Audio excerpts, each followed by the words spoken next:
गुरु, मैंने पहली बार सीताराम की आंखों से आंखें मिलाकर संजीदगी से जवाब दिया, अगर तुम जान गए हो कि मैं कहाँ जा रहा हूँ तो ये भी सुन लो कि मैं अपने मित्र को दिया हुआ वचन अविश पूरा करूंगा। धरती की कोई ताकत मुझे नहीं रोक सकती। सीताराम की आंखें खुली की खुली रह गईं। शायद उसे मुझसे इस लबो लहजे में बात करने की तवक्को नहीं थी। मंदिर के बड़े पुजारी ने भी मेरी कैफियत महसूस कर ली थी।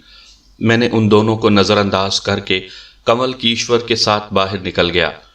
मुझे गिरधर के कमरे तक पहुंचने में देर नहीं लगी। उसने पुजारनों के साथ रंगरलियां मनाने और पाप का नाटक रचाने की खातिर मंदिर के मशरकी गोशे में एक अलग थलग कमरा मुंतखब कर रखा था। मैं दनदनाता हुआ सीना ताने वहां पहुंच गया। अंदर से गंगा पुजारन की सहमी सहमी आवाज सुनाई दी। मुझ पर दया करो प्रोहत महाराज, तुम धर्म के नाम लेवा हो, मेरे जीवन में पाप का जहर मत घोलो, वरना मैं कुछ खाकर जान दे दूंगी।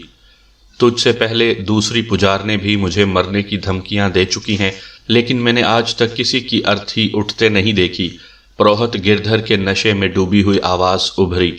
सोमरस पीने और जीवन का असली स्वाद चख लेने के बाद सब शांत हो जाती हैं। ये मन की भड़कती अग्नि है जो मनुष्य को चीखने चिल्लाने पर मजबूर करती है। तू भी शांत हो जाएगी मेरी सुंदर हिरनी। भगवान के लिए मुझे बर्बाद मत करो। गंगा ने रहम की भीख मांगी। तुम तो मेरे पिता समान हो, तुम्हें लाज नहीं आती? रतन कुमार, कुछ करो, वरना वो राक्षस मेरी गंगा के उजले शरीर को मैला कर देगा। कमल की ईश्वर झल्लाने लगा। मैंने जवाब में दरवाजे पर एक भरपूर लात मारी। मुझे खुद भी हैरत हुई। दरवाजे के दोनों पट टूटकर कई हिस्सों में मुनकसिम हो गए। गिरधर, जो गंगा के साथ नोच खसोट कर रहा था, वो भी धमाके की आवाज सुनकर उछल पड़ा। फिर उसकी नजरें हम पर पड़ी तो तिल मिलाकर बोला, तू कल का छोकरा? उसने बड़ी हिकारत से मुझे मुखातिब किया। जोगी सीताराम के खोंटे पर उछलने की कोशिश कर रहा है। जा, चला जा यहां से। गिरधर के रंग में भंग डालने की भूल तो कभी बड़े पुजारी ने भी नहीं की। तू किस खेत की मूली है? गिरधर ने मुझे देखते ही आंखें लाल पीली करनी शुरू कर दी। गंगा तेजी से अपनी ओढ़नी संभालती हुई एक कोने में जाकर खड़ी हो गई। कमल की ईश्वर की निगाहें शोले उगल रही थी, लेकिन वो खामोश ही रहा। शायद उसे गिरधर के मर्तबे का ख्याल था, इसलिए उसने खुद को काबू में रखा था, या फिर शायद उसे गिरधर की कुव्वत का अंदाजा था, जो खून के घूंट पीने पर इक्तफा कर रहा था। गिरधर महाराज, मैंने उसे जोश में आता देखकर सर्द लहजा इख्तियार किया। मुझे तुम्हारे करतूतों की खबरें मिल रही थी, मगर मैंने। तू कौन होता है धर्म कर्म के मामले में टांग फंसाने वाला? उसने गरज कर कहा। सीधी तरह नजरें झुकाकर मुझसे क्षमा की भिक्षा मांग ले, वरना मैं तुझे ऐसा श्राप दूंगा कि तेरी आत्मा को भी कभी चैन नहीं मिलेगा। मुझे हंसी आ गई। मैंने कहा, क्या तुम भी गंगा को गीता का कोई पाठ याद करवा रहे थे, जो धर्म के मामले में तुम्हारा पारा चढ़ रहा है? वो इस मंदिर की पुजारन है। गिरधर तिल मिलाकर बोला, मैं पुरोहित हूं। पर तू कौन है हमारे मामलात में टांग अड़ाने वाला? मैं भी काली का सेवक हूं गिरधर महाराज, मैंने उसका मुजहिका उड़ाते हुए जवाब दिया। सारी पुजारने तुम हड़प कर जाओगे तो हम भक्तों के लिए क्या बचेगा? तू शायद सीधी तरह नहीं मानेगा। उसने पैंतरा बदल कर कहा। फिर कोई मंत्र पढ़कर फूंका तो मैं खुद को संभाल ना सका, लड़खड़ा कर गिरते गिरते बचा। गिरधर को शायद यही एहसास हुआ होगा कि मैं उसके मुकाबले में कमजोर हूं। उसने फिर सरसराते लहजे में मुझे वहां से चले जाने का हुक्म दिया। मैंने खुद को संभालने में देर नहीं की। मैं कोई मुनासिब जवाब देना चाहता था कि सीताराम दरवाजे पर नमूदार हुआ। मंदिर का बड़ा पुजारी उसके हमरा नहीं था। वो शायद पंडित पुजारियों को इस तरफ आने से रोकने की खातिर चला गया था। सीताराम। गिरधर सीताराम को देखते ही बड़े सर्द लहजे में बोला, अपने छोकरे को बांध कर रखो, इसे समझाने की कोशिश करो कि मंदिर के पुरोहित की शक्ति क्या होती है। बात क्या है? सीताराम ने हालात को संभालने की खातिर बात बनाने की कोशिश की। शायद उसे भी मंदिर के तकद्दुस का ख्याल आ गया था, वरना मैं उसकी मावराई कुव्वतों के नाटक देख चुका था। बात कुछ भी हो, तुम अपने बछड़े के गले में पटा डालकर पालो, वरना किसी दिन। नहीं गिरधर जी, ये बात ठीक नहीं। मैंने सीताराम को दरमियान में आने से रोकने की खातिर गिरधर को मुखातिब किया। बात हमारे तुम्हारे बीच है, गुरु को दरमियान में मत लाओ। आपस में कुछ ले देकर फैसला कर लो, इसी में तुम्हारी मुक्ति है। तू तू चाहता क्या है? गिरधर आपे से बाहर होने लगा। कमल ईश्वर खड़ा दांत पीसता रहा। एक छोटी सी विनती है पुरोहित महाराज, मैं जहर खन से बोला। तुम पुजारन गंगा के चरण छूकर 2 शब्दों में माफी मांग लो, मैं भी तुम्हें क्षमा कर दूंगा। रतन कुमार, तू बाहर जा, मैं गिरधर से बात करता हूं। सीताराम ने किसी मसलहत के पेश नज़र मुझे वहां से हटाना चाहा, मगर मैं कुछ और ठान चुका था। गुरु, तुम इस मामले से दूर ही रहो तो तुम्हारी बड़ी कृपा होगी। मैंने फैसला कुन अंदाज इख्तियार किया। सीताराम मेरी बात सुनकर कसमसाने लगा। राम राम राम राम, गिरधर ने बुरा सा मुंह बनाकर कहा। मैं पुरोहित होकर किसी पुजारन के चरणों को हाथ लगाऊं? सीताराम, अपने सेवक को समझाने की कोशिश करो, वरना बात बिगड़ भी सकती है। गुरु अब दरमियान में नहीं बोलेगा, मैंने बराह रास्त गिरधर से कहा। मैं तुम्हें केवल 2 मिनट की मोहलत और दे रहा हूं। मेरी आज्ञा का पालन कर लो तो तुम्हारे धर्म का भरम बच जाएगा, वरना। गिरधर फिर भड़क उठा। उसने तेजी से दूसरा वार किया। आग के शोले भड़कते हुए मेरी जानिब लपके, लेकिन मेरे जिस्म से टकराकर ठंडे पड़ गए। मुझे ताज्जुब हुआ, मैंने अभी तक अपने गिर्द मंडल नहीं खींचा था। फिर आग के शोले बेअसर क्यों हो गए? क्या जोगी सीताराम ने मेरे मना करने के बावजूद कोई मुदाखलत की थी? मेरे जहन में ये ख्याल उभरा तो मेरे तेवर खतरनाक होने लगे। उसी लम्हे दुर्गा की मानूस आवाज मेरे कानों में रस घोल गई। रतन कुमार, तुमने विष्णु महाराज के लिए जो जाप किया है, आज उसकी परीक्षा का दिन है। मेरा आशीर्वाद तुम्हारे साथ है। पुरोहित को ऐसा शराप दो कि सारा जीवन अपने किए पर पछताता रहे। देवी, मैंने बड़े खलूस से कहा, मैं अपने इम्तहान में अवश्य कामयाब होऊंगा। मैंने मन ही मन में कहा, गिरधर को अपाहज करके सड़कों पर भीख मांगने पर मजबूर कर दूंगा, ताकि दूसरों को भी उसके अंजाम से इबरत हासिल हो। जोश में आकर होश मत खो बैठना। उसकी मुतरन्नम आवाज दोबारा उभरी। ये बात भी ध्यान में रखना कि मंदिर के पुजारियों की बड़ी तादाद पुरोहित के गुण गाती है। कोई ऐसा रास्ता इख्तियार करो कि सांप भी मर जाए और लाठी भी ना टूटे। फिर तू ही मुझे बता देवी कि मैं इस पापी के साथ क्या बर्ताव करूं? मैंने पूछा। मेरी बात ध्यान से सुनो रतन कुमार। भगवान ने तुम्हें 10 उंगलियां दी हैं। देवताओं ने उन उंगलियों में अपनी शक्ति भर दी है। तुम विष्णु महाराज का नाम लेकर जो उंगली भी उठाओगे, वो तुम्हारे मन की आशा पूरी कर देगी। मैं दुर्गा की बात समझ गया। वो मुझे मेरी लाजवाल ताकत का एहसास दिला रही थी, मेरी रहनुमाई कर रही थी। उसका आशीर्वाद मेरे साथ था। मैंने सीताराम पर एक नज़र डाली, फिर गिरधर को घूर कर बोला, गिरधर, तुम अपने 1-2 मंत्र का अंजाम देख चुके हो। मन चाहे तो थोड़ी उछल कूद और कर लो, लेकिन आज होगा वही जो मैंने सोच रखा है। आज के बाद तुम किसी को मुंह दिखाने के काबिल नहीं रहोगे। सुन रहे हो? गुरु का ये बछड़ा तुमसे क्या कह रहा है? गंगा एक कोने में सहमी खड़ी थी। कमल ईश्वर भी पेचोताब खा रहा था। सीताराम किसी गहरी सोच में गर्क था। शायद वो फिर 21 दिनों के उलट फेर का हिसाब लगा रहा था। मुमकिन है उसकी शैतानी आंखों ने मेरी कुवत का अंदाजा लगा लिया हो। गिरधर की कैफियत आपे से बाहर हो रही थी। एक खूबसूरत हिरनी उसके जाल में फंसने के बाद निकली जा रही थी। मैंने उसके मुंह से तरने वाला छीन लिया था। मेरा जुमला सुनकर वो पागल हो गया। तू? वो मुंह से झाग उड़ाते हुए बोला, कल के छोकरे, तू गिरधर से पंजा लड़ाएगा? गिरधर ने अपने जुमले के इख्तिताम के साथ ही एक और भरपूर वार किया। चारों तरफ बिजलियां कड़कड़ाती हुई मेरी तरफ लपकी। सीताराम भी उस हमले से बौखलाकर उछलकर एक कदम पीछे हो गया। मैंने दुर्गा की बात आजमाने की खातिर उल्टे हाथ की एक उंगली फिजा में बुलंद कर दी। कड़कड़ाती बिजलियां पलटकर गिरधर पर वापस लौटने लगीं। वो उछलकर खुद को बचा गया। फिर पलटकर वार करने में भी उसने हैरत अंगेज फुर्ती का मुजाहरा किया। उल्टा पांव उठाकर फर्श पर जोर से मारा तो मेरे पांव के नीचे से जमीन सिरक गई। जमीन में जिस जगह मैं खड़ा था वहां खासा बड़ा गड़ा बन गया था। मुझे उसमें गिर जाना चाहिए था, मगर मैं बदस्तूर हवा में मौलिक अपनी जगह जमा खड़ा रहा था। सीताराम की आंखें फटने लगीं। गिरधर के चेहरे पर भी हवाइयां उड़ने लगीं। शायद वो भी अपने तरकश का सबसे मौसर तीर इस्तेमाल कर चुका था। गिरधर महाराज, मैंने दुर्गा का नाम लेकर कहा, मन में कोई और इच्छा बाकी रह गई हो तो वो भी पूरी कर लो। उसके बाद जो कुछ होगा वो तुम्हारे पुरखों की आत्माओं की समझ में नहीं आ सकेगा। देर मत करो रतन कुमार। दुर्गा की आवाज फिर मेरे कानों में गूंजी। समय बीत रहा है, जो कुछ करना है तुरंत कर डालो। गिरधर मुझे फटी फटी आंखों से घूर रहा था। मैंने दुर्गा की बात सुनकर एक आखिरी फैसला कर लिया। मैं तुम जैसे पापी को मारकर अपने हाथ गंदे नहीं करना चाहता। मैंने विष्णु महाराज का नाम लेकर दिल की बात जबान से अदा करनी शुरू कर दी। आज तुम खुद अपनी गंदी जबान से मंदिर के चबूतरे पर खड़े होकर चीख चीख कर अपने करतूतों का इकरार करोगे। पुजारने और दासियां तुम्हारे ऊपर थूकेंगी। तुम्हारे सारे नाम लेवा पंडित पुजारी भी आज तुम्हारे दुश्मन बन जाएंगे। उन्हीं के हाथों तुम्हारा क्रियाक्रम होगा। घबराओ नहीं, तुम मरकर शमशान घाट नहीं जाओगे। तुम्हारी चिता को आग भी नहीं दिखाई जाएगी। तुम्हारे चेले चापड़ तुम्हारी ऐसी दुर्गत बनाएंगे कि तुम अपने चरणों पर खुद अपना बोझ भी नहीं सहार सकोगे। सारा जीवन सड़कों और फुटपाथों पर एड़ियां रगड़ते फिरोगे। एक एक के आगे हाथ फैलाओगे, लेकिन कोई तुम्हें भिक्षा भी नहीं देगा। मेरी आवाज़ तेज होती गई।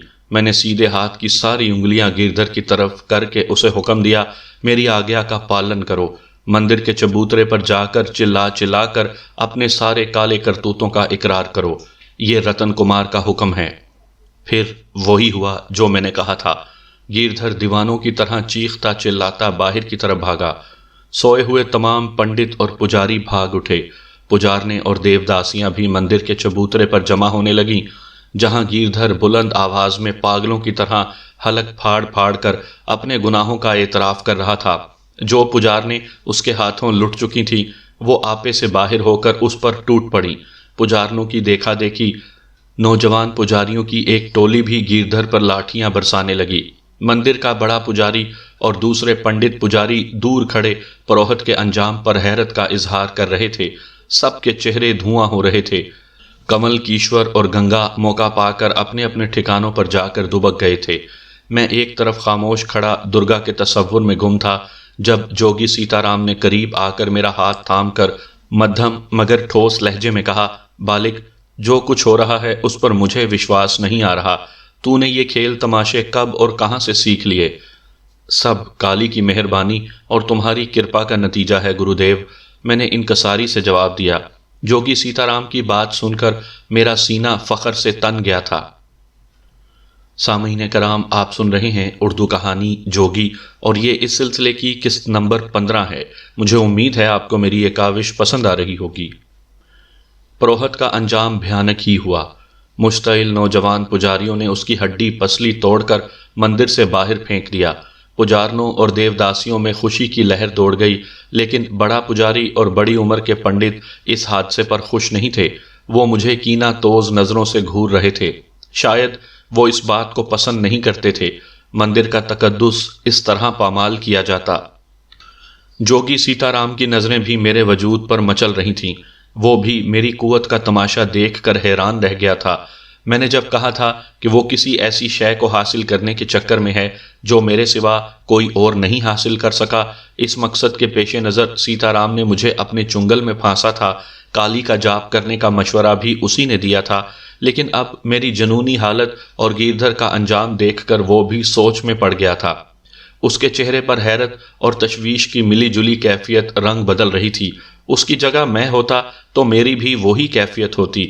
वो मुझ पर अपना तसल्लुत कायम रखना चाहता था। मुझे हाथों से निकलता देखकर उसे यकीनन खुशी नहीं हुई थी। उसने ये भी सोचा होगा कि अगर मैं तहकमाना लहजे में उसे अपने और पुरोहित के दरमियान आने से रोक सकता था, तो कल किसी मौके पर उसका हुक्म मानने से इनकार भी कर सकता था। मंदिर का बड़ा पुजारी बार बार पहलू बदल रहा था। मंदिर के नज़्मो नस्क और वक़ार को कायम रखना उसकी जिम्मेदारी थी। गिरधर का अंजाम देखकर उसके अंदर भी खुदबुद होनी लाजमी थी। रात किसी न किसी तरह गुजर गई। सभी अपनी अपनी जगह गौर व फिक्र में मुब्तला थे, लेकिन मुझे किसी बात की फिक्र नहीं थी। मैंने जो कुछ किया था उसमें दुर्गा की मर्जी को भी दखल था। वो इस हकीकत से नावाकिफ थे, इसलिए तफक्कुरात का शिकार थे। मैं लंबी तान कर सो गया। दूसरी सुबह मैं अपने कमरे में सोया हुआ था जब सबसे पहले कमल कीश्वर मुझसे मिलने आया। वो कुछ परेशान लग रहा था। मैंने सबब दरियाफ्त करने की कोशिश की तो वो दबी जबान में बोला, बड़े पुजारी ने हुक्म दिया है कि मैं 2 घंटे के अंदर अपना बोरिया बिस्तर बांधकर मंदिर की हदूद से बाहर चला जाऊं। कोई वजह? मैंने पूछा। उसका ख्याल है कि तमाम हालात का जिम्मेदार मैं हूं। कमल कीश्वर ने इधर उधर देखकर कहा, कुछ बड़ी उम्र के पंडितों ने पुजारन गंगा को भी सख्त सुस्त कहा है और आइंदा जबान बंद रखने की ताकीद की है। वो भी परेशान है। फिर तुमने क्या सोचा है? मुझे बहरहाल बड़े पुजारी का हुक्म मानना पड़ेगा, लेकिन शायद गंगा मेरे साथ ना जा सके। क्यों? मैंने ताज्जुब का इजहार किया। उसे मंदिर से बाहर कदम निकालने को बड़ी सख्ती से मना किया गया है। कमल कीश्वर ने बुझी हुई आवाज में जवाब दिया। मंदिर की इंतजामिया का ख्याल है कि अगर गंगा ने बाहर जाकर अंदर का हाल सुनाया तो मंदिर की बदनामी होगी। मुझे हंसी आ गई। पुरोहित गिरधर और उसके जाली मवाली जो कुछ कर रहे थे उसमें मंदिर के कर्ता धर्ताओं को कोई एतराज नहीं था। वो गंगा की जबान पर ताले डालना चाहते थे। अजीब मुज़हिका खेज बात थी। रतन कुमार, कमल कीश्वर ने एक लम्हा खामोशी के बाद बड़े इनकसार से कहा, तुमने कल रात मेरी खातिर जो कुछ किया मैं उसका एहसान तमाम जीवन याद रखूंगा। अब एक आखिरी उपकार और कर दो, किसी तरह गंगा को मेरे साथ जाने की इजाज़त दिलवा दो। क्या गंगा अपनी मर्जी से तुम्हारे साथ जाने को आमादा नहीं है? वो तो तैयार है, लेकिन बड़े पुजारी के हुक्म से उस पर पहरा लगा दिया गया है। कमल कीश्वर ने रिंधी हुई आवाज में कहा, मुझे उससे मिलने की इजाज़त भी नहीं है। तुम अपना सामान समेटकर मंदिर के बाहर जाकर गंगा का इंतजार करो। मैंने कुछ सोचकर कहा, मैं उसे निकालने का भी कोई रास्ता तलाश करता हूँ। कमल कीश्वर ने मुझे तशक्कुराना नजरों से देखा, फिर नजरें झुकाकर बाहर निकल गया। शेर को एक बार खून का मजा आ जाए तो फिर वो खून की खुशबू सूंघ कर ही दीवाना होने लगता है। मेरी भी कुछ ऐसी ही कैफियत थी। मैंने तय कर लिया कि पुजारन गंगा की मदद भी जरूर करूंगा। मैं जानता था कि मंदिर के अंदर जो खेल खेला जा रहा था वो वक्ती तौर पर बंद हो गया, लेकिन ये सिलसिला ख़त्म नहीं हो सकता था। मेरे चले जाने के बाद हालात फिर पुरानी डगर इख्तियार कर लेते। गंगा मेरी वजह से गिरधर की हाथों बच गई थी, लेकिन और भी कई घाघ किस्म के पुजारी और पंडित अपने दांत तेज कर रहे होंगे। मेरे जाते ही कोई उसे भी भंभोट डालता। मैं इन ही ख्यालों में गुम था जब जोगी सीताराम मेरे कमरे में दाखिल हुआ। उसके चेहरे पर नागवारी के तासुरात मुसल्लत थे। रतन कुमार, तुम चलकर नाश्ता पानी कर लो, उसके बाद हमें बनारस छोड़कर किसी और तरफ निकलना है। गुरु, तुम मुझसे नाराज हो? मैंने उसे टटोलने की खातिर दबी जबान में पूछा। तुमने गिरधर के सिलसिले में जो किया वो अच्छा नहीं किया, वो कसमसा कर बोला। दूसरे पंडित पुजारी मेरी वजह से जबान बंद किए हुए हैं, लेकिन पुरोहित के साथ जो हुआ है उस पर वो खुश नहीं है। अगर ये बात थी तो वो अपनी शक्ति के जोर से उसे बचा लेते। मैंने स्पाट लहजे में जवाब दिया। उन्हें किसने रोक रखा था? तुम अभी जवान हो रतन कुमार, सीताराम बल खाकर बोला। ये बातें अभी तुम्हारी समझ में नहीं आएंगी। तुम तो गुरु हो, तुम समझा दो, मैंने जहर खंड से जवाब दिया। गंद में पत्थर उछालने से वो खत्म नहीं हो जाती, उसके छींटे और फैल जाते हैं। सीताराम ने कहा, मैंने तुम्हें समझाया भी था कि धर्म कर्म और पाप पुण्य की गुत्थियों में उलझने की भूल कभी ना करना। अब भी यही कहूँगा कि केवल अपने काम से काम रखा करो, दूसरों के मामलात में टांग फैलाने की क्या ज़रूरत है। एक बात पूछूं गुरु? पूछो। तुमने मेरे जीवन के मामलात में टांग फंसाने की ज़रूरत क्यों महसूस की? सीताराम ने चौंक कर मुझे तेज़ नज़रों से घूरा। उसके चेहरे पर एक रंग आकर गुजर गया। जवाब बनना पड़ा तो तिल मिलाकर बोला, रतन कुमार, कल रात मैं कुछ सोच विचार करके तुम्हारे रास्ते में नहीं आया था, परंतु एक बात कान खोल कर सुन लो। गुरु हमेशा गुरु ही रहता है। तुम अभी बालिक हो, बालिक ही रहो। ज्यादा बड़ा बनने की कोशिश करोगे तो नुकसान भी उठा सकते हो। उसके लहजे में धमकी थी। काली का जाप करने का मशवरा तुम ही ने दिया था गुरुदेव। मैंने लापरवाही से जवाब दिया। मैं तो सीधे रास्ते पर चल रहा था। बात काली की नहीं, पुजारन गंगा की हो रही है। जोगी झल्ला गया। तुम्हें उसके और पुरोहित के चक्रों में उलझने की क्या जरूरत थी? सुना है पंडित पुजारियों के उकसाने पर बड़े पुजारी ने कमल कीश्वर को मंदिर से निकल जाने का हुक्म दिया है। हाँ, यह उनका जाती मामला है, सीताराम ने तेज आवाज में कहा। गंगा का भी एक जाती मामला है। मैं मतलब की बात जबान पर ले आया। वो भी अब मंदिर से जाना चाहती है। उसे खतरा है कि यहाँ रही तो गिरधर के साथी उसके सुंदर शरीर को रोंदते रहेंगे। रतन कुमार, सीताराम की पेशानी शिकन आलूद होने लगी। मैं देख रहा हूं कि तुम बहुत तेजी से पंख फैलाने की कोशिश कर रहे हो। गंगा के साथ जो कुछ हो रहा था, जो हो रहा है, क्या तुम उसे अन्याय नहीं कहोगे? मैंने संजीदगी से सवाल किया। न्याय करने के लिए यहाँ बड़े पुजारी के अलावा दूसरे पंडित पुजारी भी मौजूद हैं। तुम एक पुजारन के लिए इतना व्याकुल क्यों हो रहे हो? मैं चाहता हूँ गुरुदेव के उसे भी कमल कीश्वर के साथ जाने की इजाज़त मिल जाए। मैंने दबी जबान में कहा, नहीं, गंगा को जाने की इजाज़त नहीं मिलेगी। क्या तुम्हारी भी यही मर्जी है? मैंने संजीदगी से पूछा। हाँ, बड़े पुजारी ने जो फैसला किया है उसमें मेरी राय भी शामिल है, जोगी सीताराम ने कदरे सर्द लहजे में कहा। मैंने सीताराम को एक नज़र गौर से देखा, फिर खामोशी से उसके साथ हो लिया। लेकिन मैंने दिल ही दिल में विष्णु महाराज का नाम लेकर गंगा के फरार के बारे में सोचना शुरू कर दिया था। बड़े पुजारी के कमरे में कई और मोटे ताज़े पंडित भी आसन जमाए बैठे थे।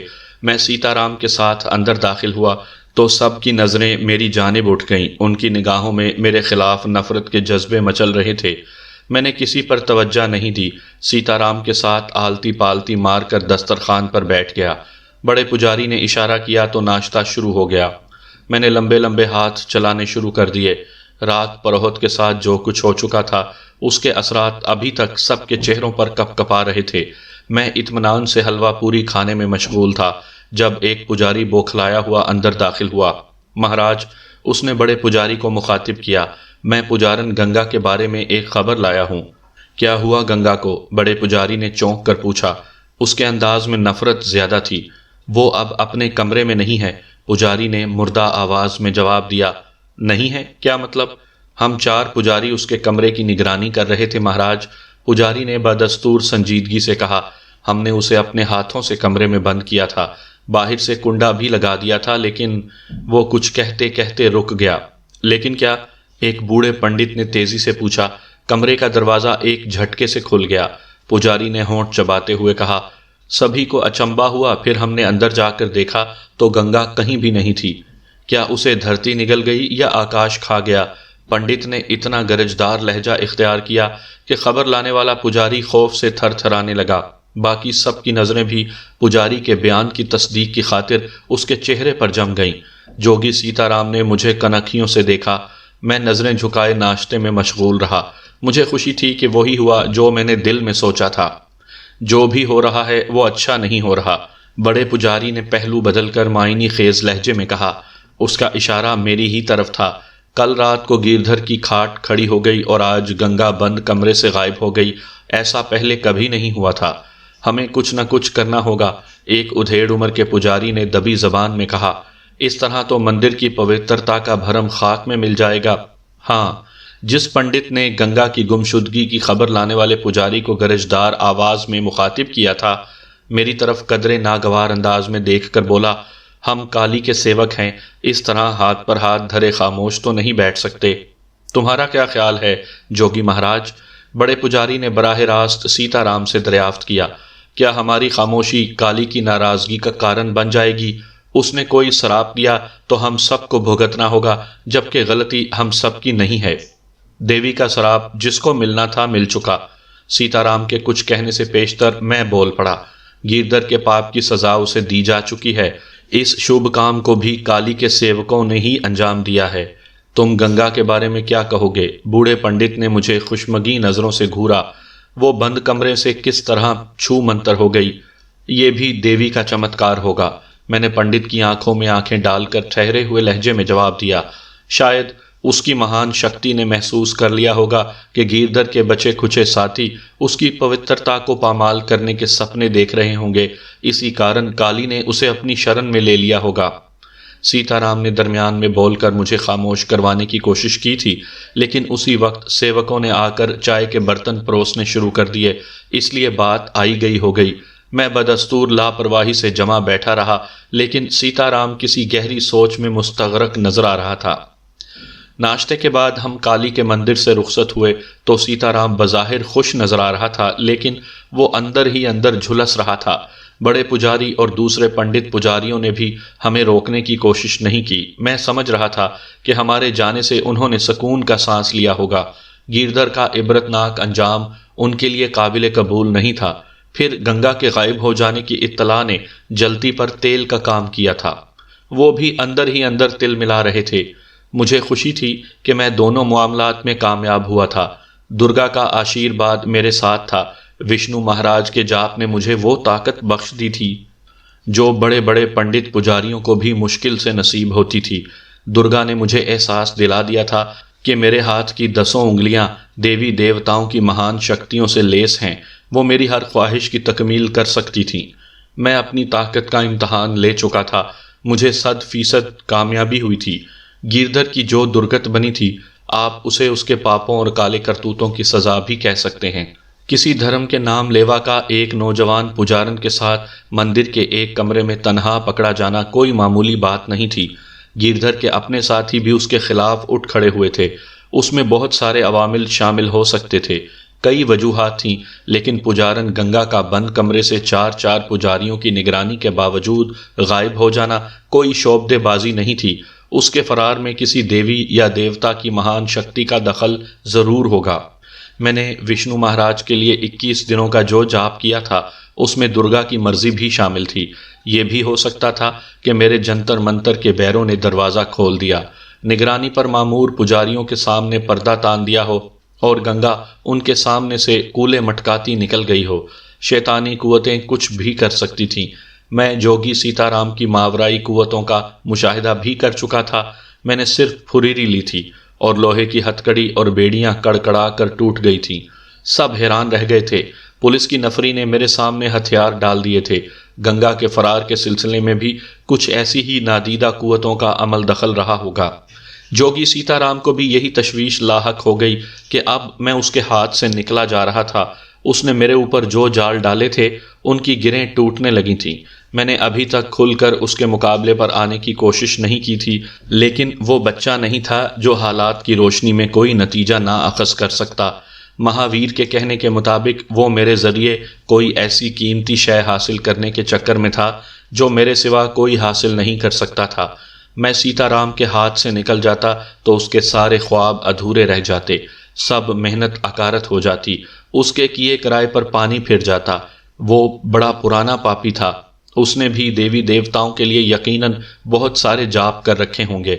बड़े बड़े पुजारी महज यूं ही उसकी आओ भगत नहीं करते होंगे। उसने बहुत सोच विचार के बाद मेरा इंतखाब किया होगा। साजिशों के जाल बिछाए होंगे। कुछ बातें मेरे इल्म में आ चुकी थीं, कुछ अभी तक अंधेरे में होंगी। उसने किसी अय्यार और मक्कार मकड़ी की तरह मेरे चारों तरफ जाला बुना था। फिर जब मेरी सारी कुव्वत मुदाफ़त कमज़ोर पड़ गई तो उसने जहरीले पंजे मेरे जिस्म में गाड़ दिए थे। मैं उसके इशारों पर चलने को मजबूर हो गया था। सबसे पहले उसने मुझ पर झरना के हसीन जिस्म का सुनहरी जाल फेंका था। मैंने बचने की कोशिश की, लेकिन हालात ने गुनाह के रास्ते पर चलने पर मजबूर कर दिया। फिर मेरी मुलाजमत हाथ से निकल गई। मुझे जेल की सज़ा भुगतनी पड़ी। मुझ पर मजालिम के पहाड़ तोड़े गए। मैं बेगुनाह था और गुनाहगार मुझे सज़ा दे रहे थे। रहीमुद्दीन ने भी वक्त से फ़ायदा उठाकर 2 कांटे अपने रास्ते से निकाल दिए। तजम्मुल बुखारी को उसके अमाल की सज़ा मिली। वो हादसाती मौत मारा गया। मैं गेहूं के साथ घुन की तरह जुल्म की चक्की में पिसता रहा। जोगी सीताराम पसे पर्दा बैठा डोरियां हिला रहा था। उसकी शैतानी कुव्वतें हमें कठपुतलियों की तरह नचाती रहीं। फिर वो सामने आ गया। मेरा इत्मीनान हासिल करने की खातिर उसने रहीमुद्दीन को ठिकाने लगवा दिया। उसकी बेगुनाह बेटी को मेरी हवस का निशाना बनवा दिया। उसकी मावराई कुव्वतों ने मुझे किसी खतरनाक ऑक्टोपस की तरह बीच मंझदार में जकड़ रखा था। मैं उसके इशारों पर चलता रहा। महावीर से मथुरा में मुलाकात ना होती तो शायद मैं आखिरी वक्त तक जोगी सीताराम के खतरनाक खेल का मकसद ना समझ पाता। अंधेरों में भटकता रहता, लेकिन अब हालात मुख्तलिफ थे। मुझे इस बात का यकीन नहीं था कि मैं सीताराम के मुकाबले में ज़्यादा कुव्वतों का मालिक बन जाऊंगा, लेकिन काली का जाप करते वक्त वो दुर्गा की शक्ल में मेरे ऊपर मेहरबान हो गई। उसने मुझे विष्णु महाराज का 21 दिन वाला जाप करने का मशवरा दिया था। ये भी कहा था कि उस जाप का इल्म सीताराम को ना होने पाए, और इस बात की ताकीद भी की थी कि मैं अपनी ताकत को इस अंदाज में सीताराम के खिलाफ कभी इस्तेमाल नहीं करूँगा कि वो मौत से हमकिनार हो जाए। उसने खुले अल्फाज में मुझे बावर करवाया था कि सीताराम उसके पुराने सेवकों में से है। इस वक्त वही पुरस्रार जोगी सीताराम अपने ख्यालों में मुस्तगरक था। उसके जहन में मुतअद्दिद परेशान कुन ख्यालात गडमड हो रहे थे। हिमालय की बर्फानी पहाड़ियों की गुफा में 21 दिनों का हिसाब उसे उलझा रहा होगा। दुर्गा ने मेरी मदद ना की होती तो शायद वो असलियत की तह तक पहुंच जाता। उसने बनारस के मंदिर में गिरधर की इबरतनाक हालत देखकर भी मेरे बारे में ज़रूर गौर किया होगा। गंगा पुजारन के गायब हो जाने के पुरस्रार वाकया को भी मेरी ज़ात से नत्थी करने में उसे कोई मुश्किल दरपेश नहीं आई होगी। सब एक ही जंजीर की मुख्तलिफ कड़ियाँ थीं। उसके अलावा मैंने वाशिगाफ लफ्ज़ों में जोगी सीताराम को गिरधर के मामले में दरमियान में ना आने की जो ताकीद की थी, उसने भी महान जोगी के कान ज़रूर खड़े कर दिए होंगे। उसने कई मौक़ों पर मुझे समझाने की कोशिश की थी, लेकिन मेरा रद्द अमल जारहाना देखकर वो खामोश हो गया था।